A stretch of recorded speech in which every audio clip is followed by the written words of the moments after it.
And gentlemen, welcome to our Special Housing Committee, where we have myself, Reverend Middleton, who's not here tonight, Mr. Kabrowski, and Mr. Werman, as well as the chairman who sit on this committee. Of course, anybody is welcome to ask questions and join the discussion, but only the committee members vote. Do I have a motion for the minutes of April 22nd? So moved. Second, anybody? Second. Thank you. Any discussion? Hearing none, all in favor say aye. Aye. Any opposed? Nays? All right. Next on our agenda is the Housing Our Future plan. We're going to discuss that because there's a lot to talk about with that plan, and the idea of having a workshop as a council to discuss and hear from staff on the various options has come up. And so does anybody want to weigh in on that? Otherwise, I'd like to ask staff to go ahead and set a date in the next couple of weeks that council can meet on that.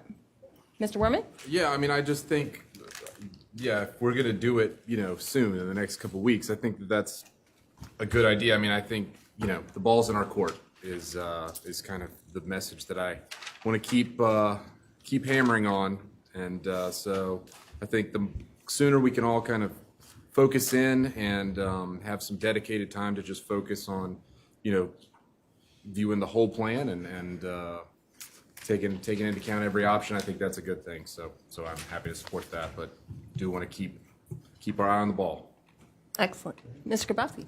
Yeah, I want to add thank you. I think that's a great idea to expedite it and have a workshop on it. And I read through everything, and I think it's the time and energy put in is great, but I want to just put a word of caution and observation.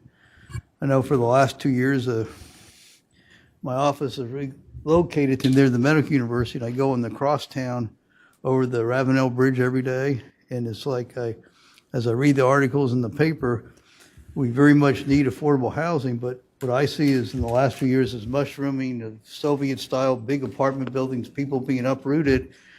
And as developers get the limited affordable housing, they get to build up and out. And what's happened, I just wonder if that's part of what I caution, that affordable housing so people can live in these areas is crucial. But I caution about if not to be used as an excuse for developers to build excessive heights and massive scales to change our landscape and the quality of life as we enter this. Thank you. Anybody else? Mr. Sass? Thank you, ma'am. I think it's very important that we all get to have a chance to sit down and discuss this. And it's very difficult to do it in a council meeting, so I'm very happy that we're going to have a workshop to do this. Thank you very much. Excellent. All right. Well, I guess our clerk, yes, you can be in charge of that. Thank you so much. Next on the agenda is a discussion about the preservation of existing affordable housing, and this is going to be certainly one of the elements in our Housing Our Future plan that we look at. But the concept has been proposed to develop a special source revenue credit to at least help incentivize using private market tools, the preservation of our existing housing. I know this committee has talked a lot, this council has talked a lot about how we create housing, and we've had several projects come before us, and typically there has been sort of an outcry of neighboring property where folks, they seem to be afraid of it being in their community. And so one of the most important places we can start is preserving what we already have. Mm-hmm. And so, again, one of those tools is this special source revenue credit, and it requires, I think, a number of factors that we don't have in place yet. And so I wanted to have a discussion about that, and then possibly, if everyone is comfortable with it, directing staff to look into how we create that system so that we can move forward with that. And one of the potential benefits I see in that is if we create this rebate system, we can put a portion of that aside to be a sustainable source of funding for our housing trust fund in the future. So anybody have any ideas about that? So is this the same plan that they were trying to do in Greenville? And I think they got in trouble for this in Greenville. Is this what we're talking about? I don't think so. This is actually more like akin to our current, Are we asking staff? No. Mr. Ms. Ms. Ham wants to answer. Go ahead, Ed. No, sir. So this is a little bit different. This has been done in Greenville as well as Spartanburg. This is, if you think about kind of some of the economic development deals that we do with regards to like a fee in lieu of type situation, this would be a special source revenue credit. So they get essentially a tax credit for providing X number of affordable homes as defined by council. And so this would only be for new development, not existing development? Well, I think that the way that it's structured, it could be for either. Or the way that it's structured in other places, it could be for either. I'd be interested to take a look at it, but I'd like to know how much it's going to cost the county in revenues before we just blindly do that, because, I mean, some of these places has been charging these rents on, for a long time, and all of a sudden come in now and it says incentivize them.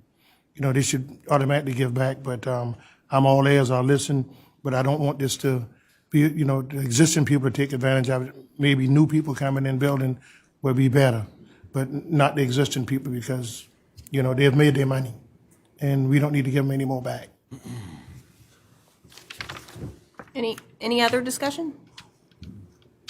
Madam Chairwoman. Yes, Mr. Worman. Yeah, listen, I thank you, Madam Chairwoman. I would say, I'm happy to, I'm optimistic about this. Certainly want to see the details and answer many of the questions that Councilman Pryor had. But I would say I do think you have a lot of situations where you will have some mechanism that's imposing an affordability requirement on a development, and that has a time limit. And so if that's set to expire,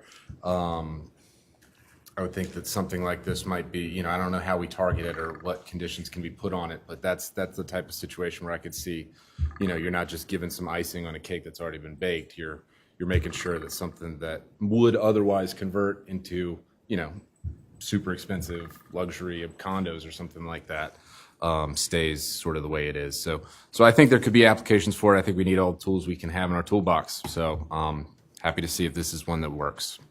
Would this only be in unincorporated Charleston County, or could it go beyond that? Okay. No, I believe this would only apply to projects within Yes, ma'am. our unincorporated.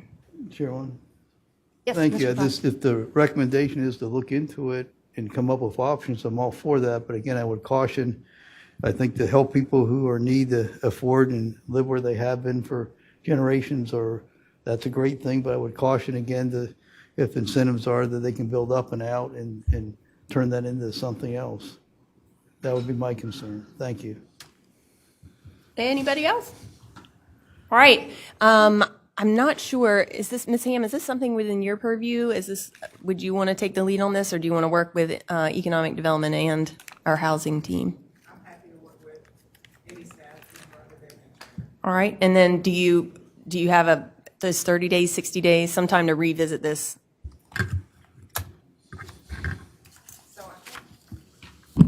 I think there are a lot of moving parts. They probably need to connect with the Housing and Redevelopment Department. There's probably going to be a finance component. So I would suggest 60 days. I don't know that 60 days will get you a plan, but it may get you some more information. Excellent. All right. Well, Madam Clerk, if you just make a note, that'd be great. Yes, ma'am. If there's nothing else, that is all for the Housing Committee. Thank you so much. Thank you, Ms. Honeycutt. Welcome, everyone, to the April 20th, to the May 4th, 2023 County Council Committee meeting. First item, approval of the minutes of April 30th, 2023. Move for approval. Moved by Mr. Moody, Second. seconded by Mr. Worman. Any additions, corrections? Hearing none, all in favor say aye. Aye. Nays? The ayes have it. Thank you. Number 2, resolutions. I would move, I assume there may be some discussion on one. I move the approval A through C. Second. All in favor say aye. Aye. Mr. Chairman, I'd like to say no on D. Right, we're doing C. We're doing A through C right now. All right. So, hearing none, all in favor say aye. Aye. Opposed? The ayes have it. Number D. Chairman, I move for approval of item 2D. Second, Mr. Chair. Moved by Mr. Moody, seconded by Mr. Boykin. Is there any discussion? Yes. It's called quid pro quo, Madam Attorney. Yes. That's it, sir. All right, sir. All in favor, say aye. Aye. Opposed? No. Thank you. Item number 3, Mr. No. Pryor and Mr., yeah, okay. Pryor, Item Darby, and Werman. I know. number 3, Move for approval A through D. Second. moved by Mr. Pryor, seconded by Mr. Moody. Is there any questions about any of these? Hey, Mr. Moody? Comment, thank you to the clerk and the city of North Charleston for hosting us. I think that's a great idea, creative idea to repay them for their kindness and generosity of hosting us. That's outstanding. Thank you. Yes, sir. Thank you. I agree with you. That was very, very nice of them. All in favor, say aye. Aye. Opposed? The ayes have it. Thank you. Number 4, General Services Directorate, acquisition of real Move estate for approval. located. Second. Move for approval. Well, I'm sorry, I couldn't hear who did that. Did you move? I'll second it. I'm sorry. I'll second it. Okay, I'm sorry. I thought you moved first. Moody, Mr. Moody and Mr. Boykin moved and seconded for item 4A. All in favor, say aye. Aye. Opposed? The ayes have it. Thank you. Number 5, ARPA priorities. 5A, sole source contract with Tri-County Cradle to Career for Community Center data and mapping. Mr. Chairman, I had some reservations about this organization until I saw Ms. Zucker. I'm quite sure it has been meticulously studied and it would go through, but I do have some questions that I don't want privy to the public. And for the matter of discussions, I'd like to speak to Ms. Zucker, Ms. Durant about this because doing my research of this and asking questions, everything is not in place. So I'd like to have a conversation with Ms. Zucker and Ms. Durant in reference to this, sir. I mean, as avoid as it may, but again, this is not the most applicable time to voice my concerns with this, sir. Mr. Chairman, Yes, sir. I move to move this forward until Tuesday to give Mr. Darby enough time to talk to them. So I move for approval, and he can talk to them between now and Tuesday. And Yes, then sir. it'll come back out for a final vote on Tuesday. I'll second it. Mr. Pryor, seconded by Mr. Boykin. All in favor, say aye. Aye. Opposed? The ayes have it. Thank you very much. 6A, public safety items, public safety incident action plan, response allocation. Move for approval. Second. Discussion, please. Yes, sir. Can somebody explain what we're doing here on this, so the public will know?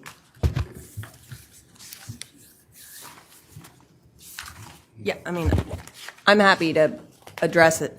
The beach community mayors came to those of us who represent the coastal districts, and in light of several of the recent events that have occurred on our beaches, I can't remember. largely by folks that are not residents of the beaches, they wanted to discuss what it was we could do, county council, to assist them in beefing up their security and safety, public safety on the beaches during the peak season. So for instance, Sullivan's Island has approximately 2,000 residents, and they are staffed to handle, from a public safety standpoint, 2,000 residents with their public safety team. And yet they have 9,000 to 10,000 on the weekends. And so, and all of our beaches are the same way. We met together. Our public safety directorate proposed having emergency management oversee an incident action plan that was universal and that would assist them in the coordination and logistics of providing enhanced security resources. And it could be fire, safety, EMS, law enforcement, that kind of thing, but nonetheless, all coming through the same channel so that everybody knows what's available, because we do know that our own sheriff's department and other law enforcement agencies in the municipalities are stretched really thin, and so finding those resources quickly on a weekly basis to help provide enhanced security is a concern. Of course, the concern in paying more security is how to pay for it. So this is a proposal to allocate $75,000 from council contingency to an emergency management fund where they can match those local resources. In the past, council has provided certain amounts out of our ATAX revenues, which we stopped doing after COVID. And so we are trying to look for a stopgap measure, and this was one approach. All right, so, thank you, Ms. Hannigan. My question is, why wouldn't we take it from the accommodations tax? That's what the accommodation tax is for. So who decided, did the council as a whole decide to stop this, or this was an administrative decision? This, Because I don't remember voting on it. no, we haven't voted. We're voting now. We're No, discussing so, it. but what I'm saying is, so you're voting to stop funding it out the A-tax money and then take it out of contingency? Oh, no, That's what I'm talking that about. was a vote in the budget 2 or 3 years ago. All right, so that's what the money is supposed to be for. So why can't we, have staff come back and figure out, if this is $75,000, I'm sure they can find that in the A-tax money, because that's what the money is supposed for beach season or the tourism season. I'd hate to see us take money out of contingency when there's A-tax money available. And I am having that meeting tonight. I have asked that question. So can we just, defer this until, and then have a special finance committee meeting on Tuesday, and then bring this back up when we get some more information? Because I'd like to see it come from where it needs to be out of accommodation tax. Well, I'd like to move it forward tonight, and then we can take it up Tuesday, just so that it's ready. I don't know if we need another meeting. Ms. Hannigan, I think we got to have all the answers first. I don't want to vote yes, and then, have to turn around and vote no on Tuesday. So if we can have a special, finance committee meeting with all the information in front of us, it wouldn't take 5 minutes to 10 minutes to get that information. I know what I've been told is that in the current budget, where we need it now, it is not available in ATAX, and that's the reason we went to the contingency. But, the beach season doesn't start till basically June, and, June the 30th is the end of this current budget. Memorial Day. Yeah, well, I know Memorial, but it's not gonna be like it's gonna be every weekend crowded. There were Until- over 9,000 people last weekend on Sullivan's Island. So how much money are these people from the other municipalities gonna be putting out? They'll match it. The intent is that they'll match. So if they need $10,000 on a weekend to supplement their law enforcement on the beach for particular events, and we're seeing right now, we're tracking information that's on social media and that sort of thing, and we're seeing events planned, not coordinated events, but planned by people, and we're trying to be ahead of that. I don't disagree, but all this came about after the Isle of Palm shooting. And so last year they did without it. So that's why I want to get all the information before we rush into something, because it might be something they can do, but I would rather see it come out of ATAX. I understand that, and I think that's why we put it up to a vote of the whole Yeah, council. because I don't see the big rush to do it now, and you're like 2 months out from the budget, and we can figure it into the new budget. But anyway, that's just my question, my thought. Mr. Werman? That actually does raise a question for me. Is the 75,000? Is that allocated as being the need for the whole season, or was that to, July 1? That's a one-time expenditure to match because the beaches do not have that, and their own ATAX revenues are down. And so, yes, it should carry them. They're starting their their IAP planning with our emergency management team. Is it next week, the first meetings? Next week. Yeah, so they start their planning, and they are hoping to implement this starting the following beach weekend, so the middle of May. Mr. Pryor? The ATAX number, with all the tourism and everything you were seeing with the airport over flooding, I would think that the ATAX number would be up with all the heads and beds in the motel. So somebody needs to explain that to me, because, we just, if you look at it, I think we got more in than we expected, right, Mr. Gile?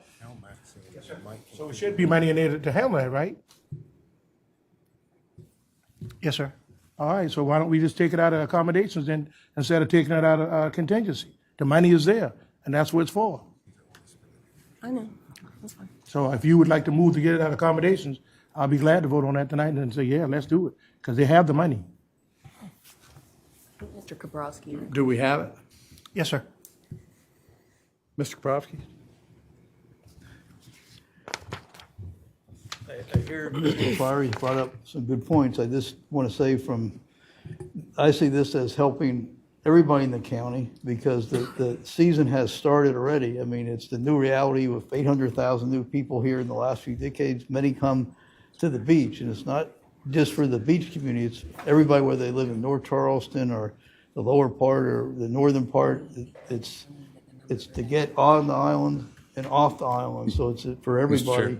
And I do feel that that need has started now, and this is a way to get it started, and it's for the flow and everything else. But if there's additional money from, I'd like to get it started immediately because the need has started. But if there's more money to be had in addition from that subsequent, I'd be for looking at that then too. If it's accessible and there's more to add, I would rather see money from the ATAX spent on the allowing people to get on and off the islands and beach rather than bring more people here to the islands. Because there's no more beach. I've lived there for 40 years, and I could see that it was crowded 40 years ago, and with hundreds of thousands of more people that want to get there and get off. It's no more roads or land to get there, but it's to start as soon as possible. And I can assure you that the beach season, the new realities, it's no different now than it'll be in July. It's already started, unless it rains. Sorry. Thank you, sir. Mr. Boykin? Mr. Chair, I think this is just an opportunity for us to be proactive rather than reactive. And I don't think there's any debate that's going on right now about whether the funds are necessary, and this is a good move. I think Ms. Honeycutt just had an opportunity to decide if she wants to amend her motion as far as the source of the revenue. Correct. Ms. Pryor, you have? I'm just saying, that we have the money, we want to allocate the money, but I just want it to come out accommodation where it should be. So I have no problem if she wants to amend the motion, to have it come out accommodation. Since we have the extra money, there's no need to carry it over in the next year's budget. We already have it. Ms. Honeycutt? I do not want to amend. I'd like to call the question. Okay. Can you read the motion? To allocate $75,000 from council contingency to beach safety initiatives through the Public Safety Incident Action Plan response. May I ask, Ms. Honeycutt, you don't see the logic in Mr. Pryor's statement, ma'am? I see the same logic in what he just did for you, which is move the last motion on so that he could get more information. If there's more information that comes on Tuesday, we can amend then. But I would like to move forward with this. And I also, to Mr. Kabrowski's point, would look also in addition to this to ATAX revenue, because this is a huge need and it is a serious need. We used to provide the beaches $40,000 a year out of our ATAX. They have none allocated currently. Hopefully, I would love to find some more, but that is not going to be enough. So I would like to move this forward. We can certainly discuss it again Tuesday. Well, Ms. Honeycutt, I didn't mean to exasperate you, ma'am, with such a sarcastic remark. Ma'am, I didn't mean to exasperate you. I was just asking just a simple question, whether you saw the logic in it. That's all, ma'am. Well, I hope my answer was clear. Well, it was very clear, and clandestinely clear, ma'am, perhaps too clear. But nonetheless, I won't go back and forth. Mr. Chair, I'll second the motion. Thank you. Would you call the roll, Ms. Salisbury? Yes, sir. Mr. Boykin? Aye. Mr. Darby? Nay. Mrs. Honeycutt? Mr. Kabrowski? Aye. Mr. Middleton's absent. Mr. Moody? Aye. Mr. Pryor? Nay. Mr. Werman? Nay. Mr. Sass? Aye. Motion passes 5-3 and 1 absent.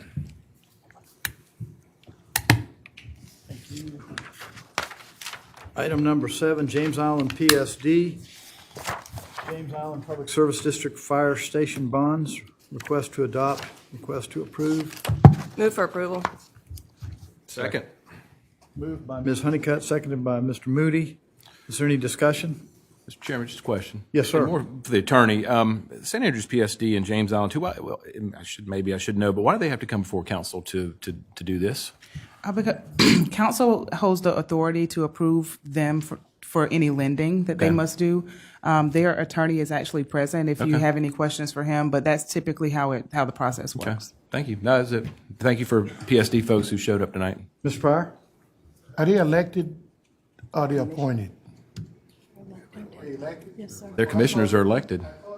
Cleared that up years ago with St. Andrews. If they're elected, they don't have to come to us. I mean, because they just like us. So I like somebody to go back and look, because we did the same thing with St. Andrews when they had to come to us with bonds, and I brought that up. They were elected, and so they no longer have to come back to us. Ms. Ham? And I believe their attorney is here as well. I'm just asking, can somebody look that up before Tuesday? Because I clearly remember we did that for St. Andrews. Mr. Pryor, if you will, I'm Lawrence Flynn. I'm attorney with Pope Flynn Law Firm in Columbia, and I represent James Island Public Service District. We are elected, and we would love if that were the case and didn't have to come through county council and waste y'all's time for doing this. Unfortunately, the statute for the issuance of general obligation bonds by a special purpose district anywhere in the state, whether they're appointed or elected, is ultimately responsible to come through county council as the elected governing body in the area to approve all issuance of general obligation bonds. So the elected appointed status doesn't change the authorization, but to the extent y'all are willing to expedite the process, we would certainly welcome that. So by us voting on this, then, are we on the hook if y'all default? No, you're not. This is debt solely secured by the taxpayers within James Island Public Service District. I just like to research it, because I think a few years back, we did it, and just like the budgets, when they do the yearly budgets, we stopped St. Andrews from coming here with their yearly budget because they were elected like we were. So I just want to make I'm happy to look into it and provide. by Tuesday if you can, because Yes, sir. I just don't want us to be on the hook by, approving this. Okay. I will say I've actually drafted legislation, given it to the SPD Association to be introduced, and it's died in conference committee several years running. So it makes really logical sense. Unfortunately, we have to live within the parameters of the statutes that exist, and right now this is a prerequisite of the statute. Mr. Pryor, are you okay with moving this along till Tuesday? Oh, no, I don't have a problem with that. I'm just saying, instead of having these folks to come to us all the time, and they elected, the people elect them, they should be able to do what their constituents want them to do. What if we say no? Then they tied up and they bonded because this council made the decision for their constituents. That's all I'm saying. They ought to have the right just like us, an elected body. So any further discussion, anyone? Hearing none, all in favor say aye. Aye. Opposed? The ayes have it. Item number 8, recommendations from Special Housing Committee, if any. And we don't have any, so. We don't have any, thank you. No, sir. That's the last of our issues for tonight. Everyone have a nice evening. No, sir, I just want to, sorry. if you don't mind, sir, as a representative of my school, there was some news that the media took way overboard. I only had three young ladies who fought yesterday, and the media really took it all over the place. I got a call last night, Mr. Darby, you doing okay? We heard that somebody was shot and killed at your school. I was saying, where's all this coming from? Just that 3 kids, the media blows it up. But that one of the flagship schools have 10 to 15 guys, and a gang fight, nothing is said. It's just that there's always seemed to be anti-North Charleston in terms of the negative perception. And our teachers and administrative staff have done so well. Since 2017, the scholarships was only $300,000. Last year, $3.2 million. Graduation rate has gone up from 59.6 to 76.6. Standardized test scores have all gone up. Dropout decrease, truancy decrease. But yet, this district refuses to turn North Charleston loose with this negativity. So the news that you heard yesterday, no one got shot, no one got killed. There weren't 10 or 15 or 20 people fighting, 3 girls, and that's that. I just want to defend my school. Thank you, Mr. Darby. Yes, sir. I wish everybody a good evening. We're adjourned. Do you mind, ma'am? She's not here. Yeah, she is here. Yeah, she left. Okay.